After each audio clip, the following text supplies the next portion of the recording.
Gimana munculin ke layar?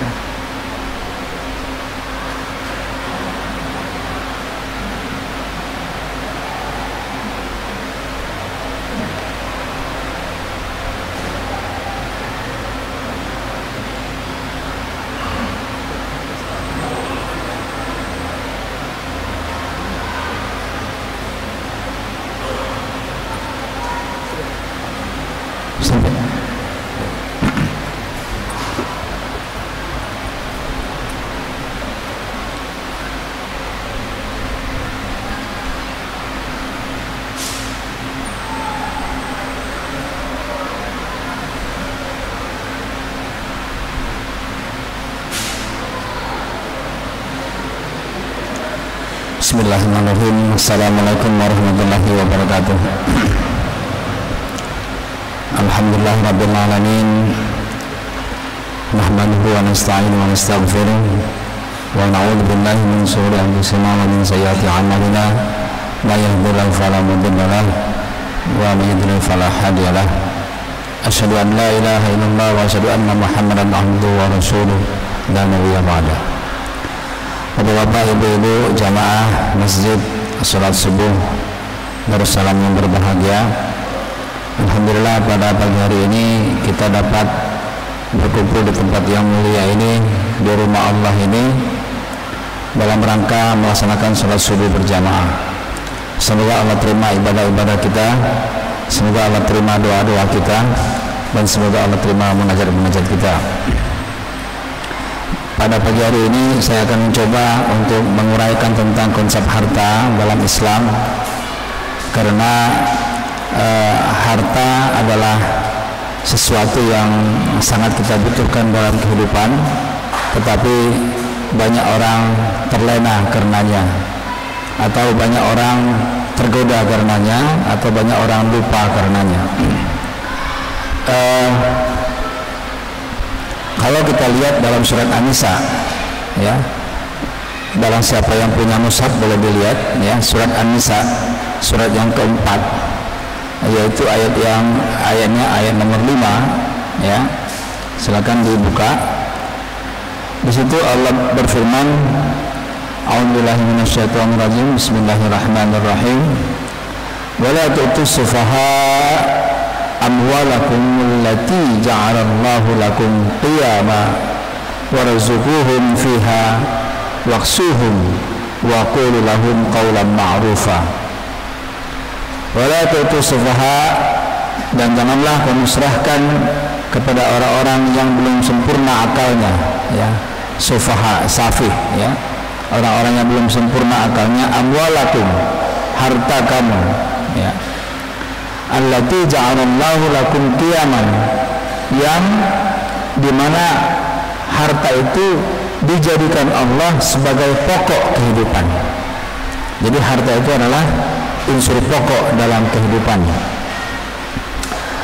Warzuquhum, dan berilah mereka belanja, fiha, dengannya, waksuhum, dan pakaian dari hasil harta itu, wa qul lahum qawlan ma'rufa, dan ucapkanlah kepada mereka kata-kata yang baik.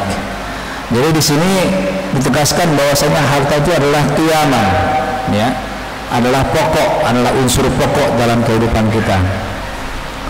Dan Allah sangat tidak suka kepada orang yang meminta-minta, ya, karena tidak cukup dalam kehidupannya, tidak cukup harta dalam kehidupannya, dan dia meminta-minta. Nah, itu tidak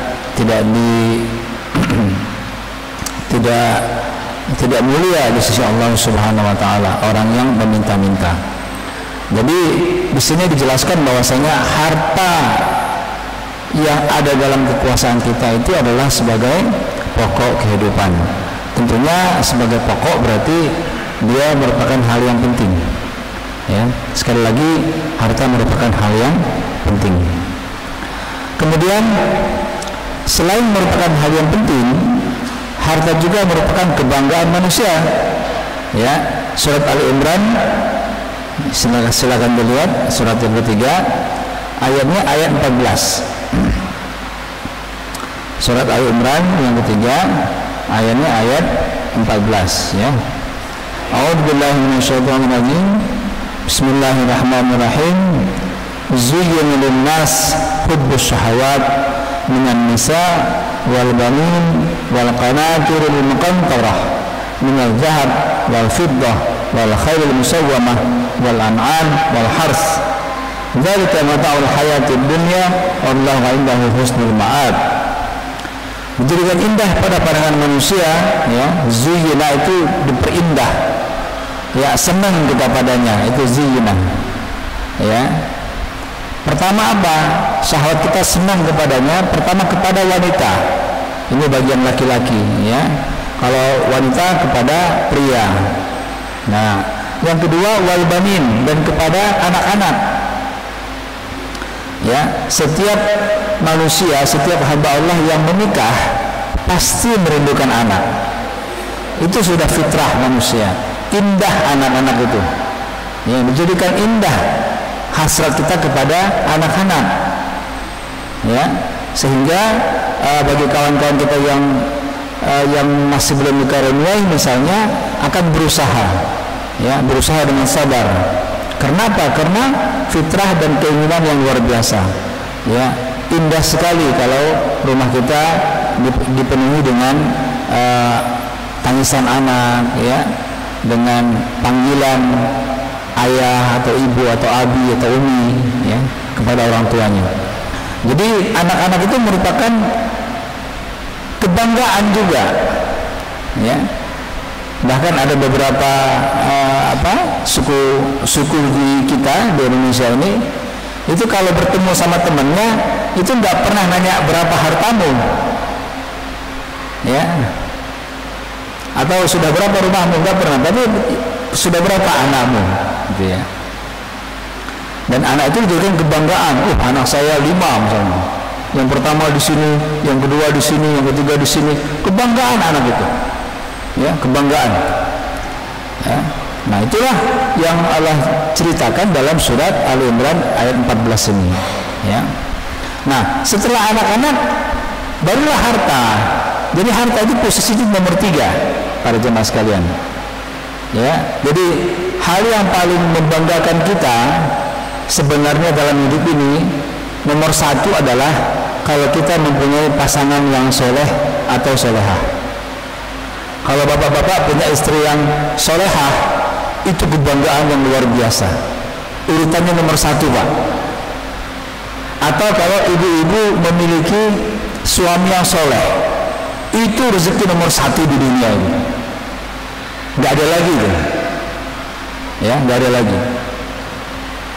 Kemudian nomor 2, anak yang soleh ya, anak yang soleh ya, itu juga nomor 2. Nomor 3 baru harta ya, dijelaskan. Nah, harta itu apa? Di sini dirinci lagi oleh Allah lewat firman-Nya. Yang pertama jenis emas ya, minal zahab ya. Jadi dari dulu sampai sekarang orang nyimpan harta itu dalam bentuk emas Pak ya. Kalau ibu-ibu perhiasan, kalau bapak-bapak emas batangan Pak ya. Emas batangan, apalagi sekarang di bank-bank sudah boleh memiliki emas batang kan ya. Kenapa? Karena emas itu harganya terus naik kan, jarang emas harganya turun ya. Kalau kita lihat time seriesnya, emas selalu naik. Jadi kalau kita mau menyimpan kekayaan ya, simpanlah pada emas, bukan pada uang ya. Karena uang dalam agama Islam bukan merupakan penyimpan kekayaan, bukan merupakan store of value. Uang dalam Islam hanya merupakan alat tukar saja ya, beda dengan emas ya. Jadi emas itu selalu dijadikan sebagai standar. Setelah emas apa? Perak. Nah, itu dia. Kekayaan juga ada emas, ada perak. Nah, barulah yang lain-lain ya. Misalnya di sini disebutkan wal khairil musawwamah. Ya, ini adalah kuda-kuda pilihan. Nah, ya, kuda itu adalah kendaraan. Kalau sekarang itu ya Fortuner gitu ya, CR-V, Mercy ya misalnya. Kuda-kuda pilihan kendaraan yang disenengin. Ya. Nah, makanya kadang-kadang orang kalau ketemu ya mobilnya apa misalnya ya. Nah, jadi kesenangan, jadi kebanggaan juga tuh kalau punya mobil bagus ya. Kemudian wal an'am ini binatang-binatang ternak ya. Dahulu kala kekayaan itu ya sekitar itu ya, dahulu tidak ada saham ya, tidak ada obligasi ya, tidak ada yang lain-lain. Jadi orang harta itu ya biasanya emas, perak, kemudian kendaraan, kuda-kuda ya, atau onta, kemudian binatang-binatang ternak, ada domba ya, ada kambing dan sebagainya. Kemudian dan sawah ladang, ini pertanian ya. Jadi peternakan dan pertanian itu yang dominan sebagai penyimpan kekayaan ketika itu ya. Nah, ujung ayat ini yang sangat penting untuk kita renungkan. Ujung ayatnya adalah dzalika mata'ul hayatid dunya. Itulah kesenangan hidup di dunia yang sifatnya sementara. Mata itu sementara saja ya. Mata'ul hayatid dunya, kesenangan yang sementara. Sementara apa? Sementara kita sehat barangkali. Kalau kita sakit, kita nggak bisa menikmati harta kita ya. Atau sementara kita hidup, mudah-mudahan kita terus sehat dalam hidup kita. Selama kita hidup, kita alhamdulillah bisa menikmati harta kita ya. Jadi sementara dia sifatnya. Dan kenapa bahasa sementara itu muncul? Karena memang hidup ini sementara, hidup ini hanya persinggahan saja para jamaah sekalian ya. Mungkin kalau kita tanya kakek kita ya, yang umurnya udah 70-an misalnya, tanya dia, "Kek, masih ingat nggak masa anak-anak?" Dia dengan cepatnya jawab itu, "Perasaan baru kemarin tuh, itu ada si Toyib tuh, kawan kakek tuh misalnya ya, ada si Ama, ada si Mamat, dia masih dengan apa? Dengan lancar dia menceritakan itu, seolah-olah masih di depan matanya kejadian yang sudah puluhan tahun yang lalu." Sama dengan kita, kalau kita merasa ada kejadian yang terkesan, itu seperti baru kemarin, padahal sudah lama adanya. Itulah tipuan-tipuan kepada waktu itu ya. Makanya waktu ini para jemaah sekalian, kita betul-betul harus cermati ya. Waktu itu begitu berharga, tidak akan kembali kan gitu ya. Tidak akan pernah bisa kita kembali, seperti ada lorong waktu misalnya. Kita tidak pernah bisa kembali ke belakang, kita hanya bisa lihat ke depan ya. Waktu itu hanya kita buat sebagai spion saja kalau di mobil kita, spion untuk melihat apa sih yang sudah terjadi di belakang, apa sih yang sudah kita lewatin ya. Tapi nggak bisa kita mundur, kita terus maju ya. Nah, inilah pentingnya bagaimana kita mensikapi waktu-waktu kita. Jadi kalau orang yang punya harta tadi ya, dia memiliki istri yang soleha, anak-anak yang soleh dan soleha, kemudian memiliki harta, itu sudah kenikmatan dunia betul. Dan Allah akui itu, Allah akui dzalikal mata'ul hayatid dunya, itu kalau kesenangan di dunia betul, tetapi sifatnya mata, sementara saja ya. Dan di sisi Allah lah ya, di ujung ayatnya, dan di sisi Allah lah tempat kita kembali. Wallahu indahu husnul ma'ab ya, husnul ma'ab ya, tempat kembali yang terbaik, yang baik, sebaik-baiknya tempat kembali. Makanya kalau kita ingin kembali kepada Allah, hendaknya kembalinya husnul khatimah ya Bapak Ibu ya, bukan su'ul khatimah gitu ya. Karena tempat kembali kita itu yang terbaik itu adalah Allah. Husnul ma'ab namanya, tempat kembali yang terbaik Ya, maka kita harus husnul khatimah. Bagaimana untuk supaya kita menjadi husnul khatimah? Nah, ini yang kita perlu pelajari. Kita perlu mengaji lagi. Ya, setidak-tidaknya ada beberapa amal-amalan yang sudah dilakukan yang kemudian membuat orang menjadi husnul khatimah. Saya ingin ceritakan satu kisah nyata di zaman dinasti Abbas ya. Ketika itu ibu kota kekhalifahan terletak di kota Baghdad. Ketika itu hiduplah seorang wanita yang ditinggal mati oleh suaminya, dan suaminya itu matinya adalah mati syahid.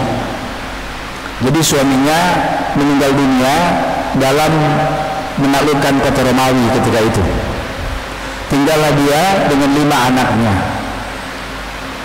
Bagaimana si ibu ini menyambung hidupnya? Namanya Ummu Harah. Bagaimana Ummu Harah ini menyambung hidupnya? Itu dengan menjual roti. Jadi roti dia buat sendiri, kemudian dia jual setiap hari. Dan uniknya amalan Ummu Harah ini adalah setiap roti yang pertama sekali matang hari itu dia sedekahkan kepada siapa saja yang lewat di depan rumahnya. Jadi kalau pagi itu roti matang jam 8 pagi misalnya, dia pergi ke depan rumahnya langsung lewat, jam 8 yang lewat siapa, itulah sudah serahkan sebagai sedekahnya. Itu sudah niatnya. Ya, namanya sedekah setiap hari, tentunya orang yang lewat bermacam-macam. Ya, nah, suatu ketika yang lewat itu adalah jenderal. Ya, jenderal. Roti matang Ummu Harah bawa ke depan rumahnya, lewat jenderal, dikasihkan kepada sang jenderal. Kira-kira nih sang jenderal terima atau tidak nih sedekah roti tadi? Terima nggak? Awalnya tidak. Ya. Masa jenderal dikasih sedekah roti? Tetapi dengan lembutnya Ummu Harah menjelaskan, wahai jenderal, ini bukan perkara jenderal atau kopral. Ini adalah perkara niat saya. Siapapun yang lewat di depan rumah saya, kebetulan yang lewat adalah sang jenderal, mohonlah diterima sebagai sedekah dari saya. Kemudian akhirnya pun sang jenderal menerimanya. Lain hari lagi lewat lagi pengemis yang sudah 2 hari gak makan, dikasih roti matang yang pertama sekali, masih hangat kan, kira-kira diterima atau ditolak tuh? Ya, dengan sukacitanya pengemis tadi menerima pemberian Ummu Harah tadi dengan segala macam doa kebaikan untuk Ummu Harah. Kan biasa gitu Pak ya, kalau kita tolong orang biasanya meluncur itu doa-doa dari orang yang tolong itu secara spontan Pak, spontan itu ya. Nah, berterima kasihnya luar biasa. Kali hari lain lagi lewatlah sang wanita bangsawan. Nah, dikasih lagi roti yang pertama matang tadi, diterima nggak?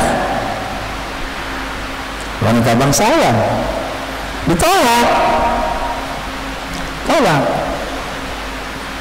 ya. Tapi lagi-lagi dengan lembutnya Ummu Harah menjelaskan, akhirnya diterima sama wanita bangsawan tadi. Begitu diterima dia rasa, kok enak sekali roti gitu ya. Mungkin karena ikhlasnya Ummu Harah, juga mungkin adonannya pas kali ya, enak sekali.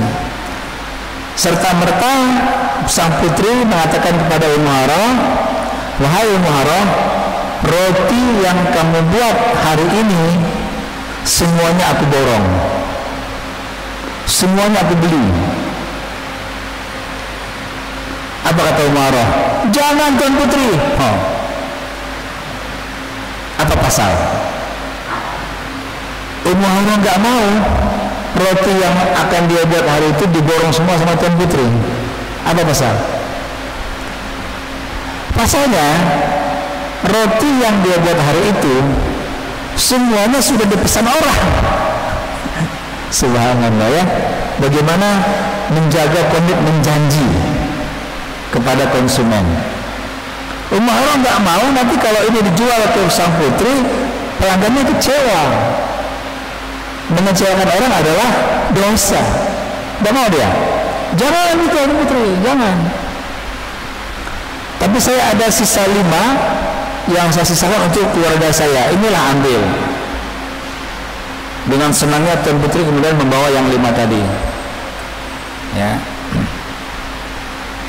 Nah besoknya tiba-tiba datang ke rumahnya Umairah ini 3 karung gandum, dan karung itu besar-besar. Kira-kira dari siapa tuh? Dari putri bangsawan tadi. Kan biasa kalau orang kaya ya, orang kaya itu biasa kalau dia senang ya, dia akan membalas kebaikan orang itu berlipat-lipat biasanya. Ya. Tidak akan setara dia.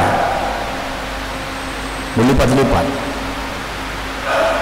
Pertanyaannya adalah, apakah yang ketiga karung gandum itu semuanya diterima oleh Umairah? Jawabannya tidak.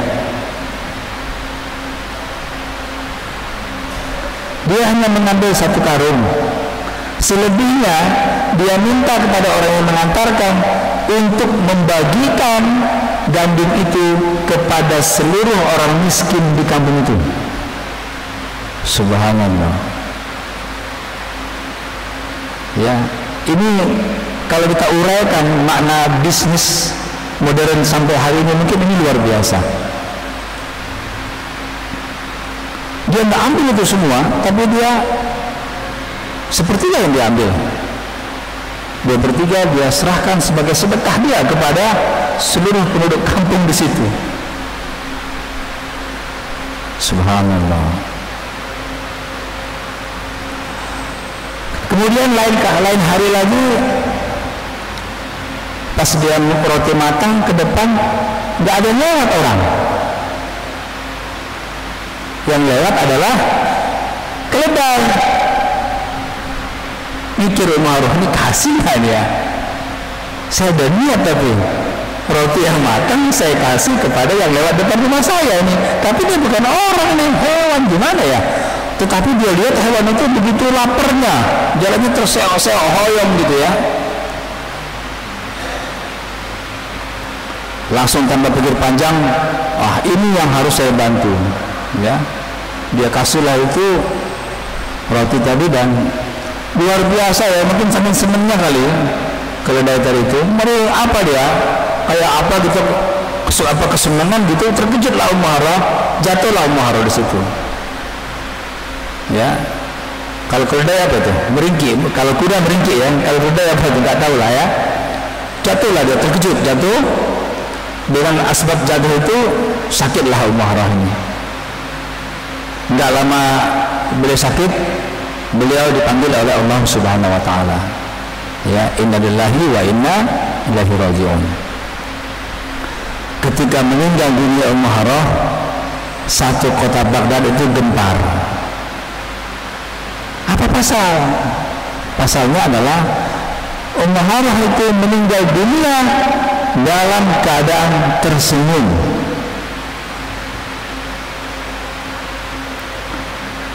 Mungkin kita sudah banyak melayat jenazah. Dari sekian jenazah yang sudah kita lihat atau layat dalam meninggalnya, berapa orang yang dalam keadaan tersenyum?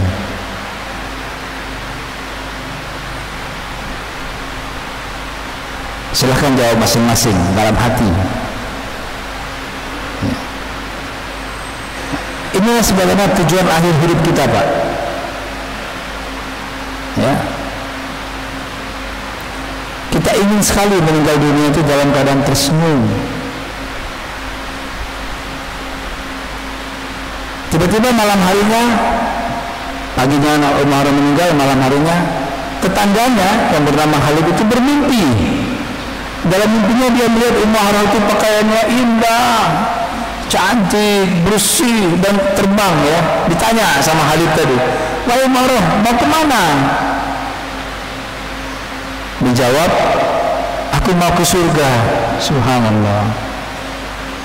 Ya. Apa gerangan yang membuat engkau masuk surga? Kata Khalid tadi. Ya. Malaikat mengatakan kepadaku,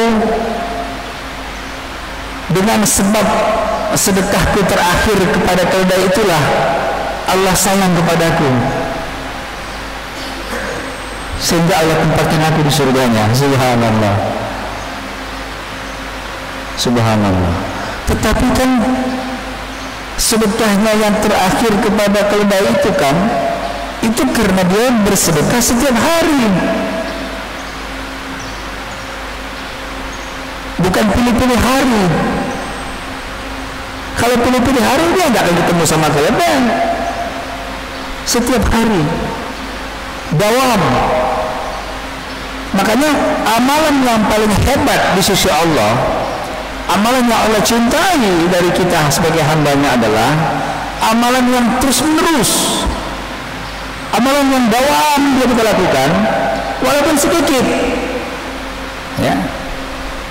Rasulullah bersabda dalam sebuah hadisnya, "Ahabbul a'mal 'indallahi ya adwamuha wa in qalla." Amal yang sangat Allah cintai adalah amal yang terus menerus, dawam terus menerus, wa in qalla, meskipun sedikit amal itu. Contohnya misalnya kita sholat malam setiap hari, walaupun cuma 2 rakaat, tapi setiap malam, ya. Atau kita baca Quran 1 lembar setiap subuh, tapi setiap subuh nggak pernah tinggal. Itu amalan yang paling jempol, amalan yang paling hebat, ya. Dawam terus menerus, ya. Nah, karena Umairah tahu betul husnul maaf tadi, karena Umairah tahu betul tempat kembali yang terbaik adalah Allah, maka dia mempersiapkan bagaimana menjadi husnul khatimah, ya. Jadi orang-orang yang secara ekonomi tidak kaya pun itu banyak yang Allah muliakan, ya. Para jemaah sekalian yang berbahagia, dari cerita Umairah tadi, maka kita coba melihat Quran surat Al-Hadid ayat 7. Ya, silakan dibuka Pak mushafnya. Al-Hadid, ya, Quran surat 57, biar nggak ngantuk juga mungkin ya, sambil kita lihat mushafnya. Al-Hadid itu surat yang ke-57, ayatnya adalah ayat 7, ya.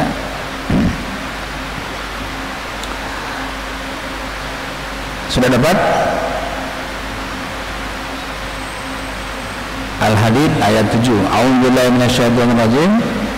Bismillahirrahmanirrahim. Aminu billahi wa rasulihi wa anfiqu mimma ja'alakum mustakhlafina fihi. Falladzina amanu minkum wa anfaqu lahum ajrun kabir. Aminu billah, berimanlah engkau kepada Allah wa rasulih dan rasulnya. Wa anfiqu mimma ja'alakum mustakhlafina fihi, dan nafkahkanlah sebagian daripada hartamu, ya. Kita tidak diminta menafkahkan seluruh harta kita, kita hanya diminta menafkahkan sebagian daripada harta kita. Mimma ja'alakum mustakhlafina fihi, yang Allah telah menjadikan kamu menguasainya, ya, menguasai, mustakhlafin, ya. Nah, apa makna mustakhlafin? Ini bagaimana kita bersikap kepada harta yang kita miliki, ya. Mustakhlafin dalam arti di Al-Quran menguasai itu maknanya adalah bukan kepemilikan mutlak, Jadi kalau saya punya mobil atau saya punya rumah, itu bukan kepemilikan mutlak saya, ya. Tetapi apa? Tetapi hanya Allah beri kekuasaan bagi saya untuk mengelola rumah itu dan juga untuk mengelola mobil itu, ya, mustakhlafin. Jadi kalau begitu, semakin banyak harta, sebenarnya kita semakin repot. Kenapa? Kita harus diminta amanah dalam mengelola harta itu. Kita bisa bayangkan kalau harta kita banyak sekali, bagaimana kita bisa mengelolanya dengan baik, ya. Jadi manusia sebagai mustakhlafin itu memiliki arti bahwa manusia hanyalah diberi kekuasaan untuk mengelola dan mendayagunakan harta itu. Ini Pak, Ibu sekalian, ya. Jadi yang tadi disebutkan, kalau harta itu adalah kekuasaan untuk kita kelola, berarti itu sifatnya titipan. Nah, kalau titipan, kalau Allah ambil, ya kita harus rela. Jangankan harta kan, anak juga titipan. Kalau suatu ketika Allah ambil anak kita harus rela. Jangankan anak, istri pun titipan, suami pun titipan. Kalau suatu ketika Allah ambil istri kita atau Allah ambil suami kita, kita harus siap. Bahkan bukan hanya anak, bukan hanya harta, diri kita pun adalah titipan. Kalau suatu waktu Allah ambil nyawa kita, kita pun harus siap. Ini Pak, ya. Jadi makna harta yang tadi kita diberikan kekuasaan untuk menguasai itu bukan mutlak, tapi hanya sebagai pengelola. Mari kita bicara kalau sebagai pengelola, sebagai manajer, sebagai direktur. Seperti apa manajer yang berhasil? Seperti apa direktur yang berhasil? Direktur yang bisa mengembangkan harta, manajer yang bisa mengembangkan perusahaan. Kalau kemudian manajer itu perusahaan jadi bangkrut, berarti dia manajer yang gagal.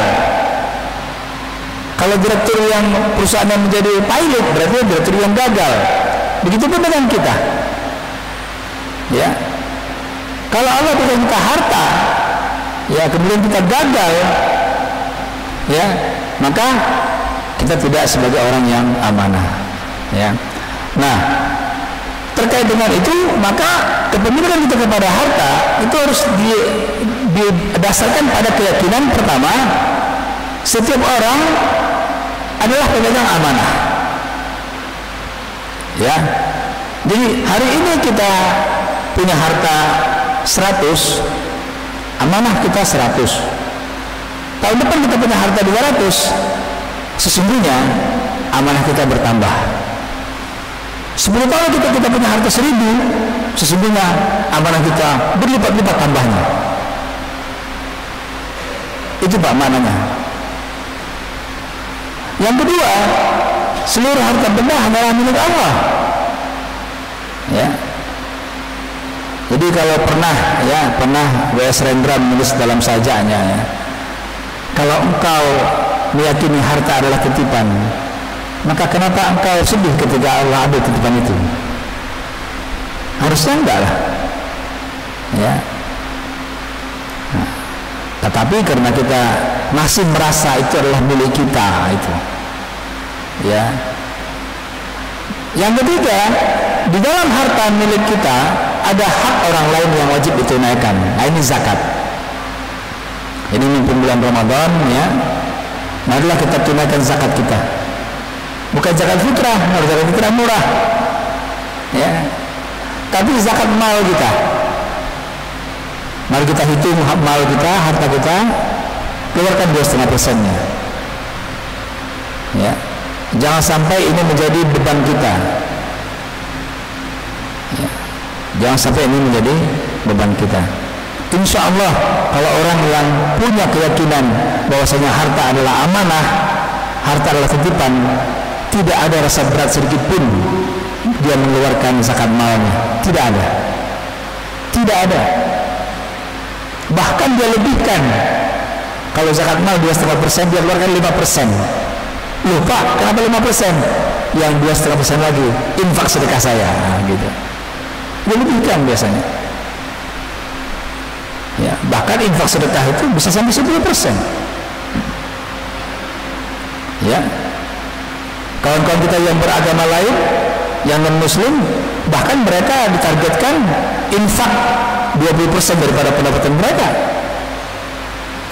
Ya, kita hanya 2,5% yang wajib. Yang tidak wajib silahkan. Ya. Nah, jadi konsekuensinya pertama, manusia itu sebagai khalifah, maka dia harus ikut apa petunjuk Al-Quran terhadap harta tadi. Tadi kita sudah lihat Al-Hadid, surat An-Nisa dan ayat-ayat yang lain. Ya, bukan penguasa mutlak, Al-Maidah ayat 48. Yang kedua, inilah gunanya kita hidup, untuk saling tolong menolong, saling menanggung atau takaful. Ya, itulah makanya ada yang berkecukupan, ada yang berkekurangan, supaya terjadi mekanisme tolong menolong dalam hidup kita ini. Ya, sebagian marilah kawan-kawan yang punya rezeki lebih kita berikan kepada mereka yang kurang, karena dengan itu akan tercipta kasih sayang antara yang kurang dengan yang lebih tadi. Ya, karena apa? Yang namanya kasih dan sayang itu hanya muncul dengan memberi, tidak dengan meminta. Ya, suami istri akan saling menyayangi kalau suami istri kedua-duanya memberi. Istri memberi sayang kepada suami, suami memberi sayang kepada istri. Ya, dengan saling memberi maka dua-duanya pasti menerima, bukan dengan meminta. Ya. Kemudian yang ketiga, ini yang paling penting Bapak Ibu sekalian, marilah kita jauhi sifat boros dan mubazir dalam menggunakan harta kita. Kalau kita mau mengkonsumsi, kita hitung-hitung lagi apakah ini penting untuk kita. Kalau kita mau membeli sesuatu, tanya dulu kepada diri kita, apakah ini kebutuhan saya atau hanya keinginan saya? Karena beda. Kalau kebutuhan Allah sudah jamin pasti Allah akan berikan, tapi kalau keinginan Allah tidak jamin Allah akan berikan. Ini yang harus kita coba untuk kita selalu bertanya kepada diri kita, apakah saya membeli barang ini sudah kebutuhan saya atau hanya sekedar keinginan saya? Ya, nah ini yang sangat penting sekali. Kenapa? Karena kalau kita bisa berhemat, maka kita bisa menyisihkan sebagiannya. Tapi kalau kita boros, berapapun kita punya penghasilan, tidak akan pernah ada surplus. Ya, disitulah letaknya. Kenapa orang tidak mau berinfak? Mungkin karena hidupnya boros. Bukan dia tidak mau, tapi tidak ada sisa. Tiap akhir bulan tidak pernah ada sisa, bahkan mungkin hutang. Hutangnya akan dibayar bulan depan atau nanti lagi. Ya, makanya ada mekanisme kartu kredit, ya kan? Ya, kalau kartu kredit itu kita benar-benar bisa mengelolanya, mungkin tidak masalah. Tapi kalau nggak bisa kita kelola dengan baik, itu jadi bencana kita. Ya. Nah, kemudian yang keempat, adanya perdagangan harta tidak hanya bertumpu pada segelintir orang saja. Al-Hasyr ayat 7. Ya, Allah tidak suka harta ini bertumpuk pada seseorang atau pada dua orang atau pada tiga orang. Allah ingin harta itu mengalir. Ya, jadi bahasa lainnya syariah itu adalah mengalir, seperti air, ya, mengalir terus. Karena kalau mengalir Pak, kalau air mengalir, dia akan bersih dan membersihkan. Air mengalir, dia akan suci dan mensucikan. Begitu dengan harta yang mengalir. Ya, dia akan membawa berkah bagi pemilik harta, juga bagi orang yang memanfaatkannya. Ya, ini mungkin yang bisa saya sampaikan. Ya, waktu sudah surut. Tentang konsep harta, marilah sama-sama kita mencoba untuk kembali bertanya kepada diri kita. Kuncinya yang pertama adalah apakah saya memberikan harta ini sudah kebutuhan saya atau hanya keinginan saya? Itu kunci pertama. Kemudian kedua, kita harus coba untuk menghindari sifat boros dalam bentuk apapun, karena boros atau mubazir itu adalah temannya setan. Dan yang ketiga, mari kita dengan harta kita ini kita jadikan dia berkah bagi kita. Kita jadikan dia air yang selalu mengalir, ya, membantu sesama. Ya, dengan itu maka kemudian tercipta kasih sayang di antara kita. Mungkin ini yang bisa saya sampaikan. Wabillahi hidayah. Assalamualaikum warahmatullahi wabarakatuh.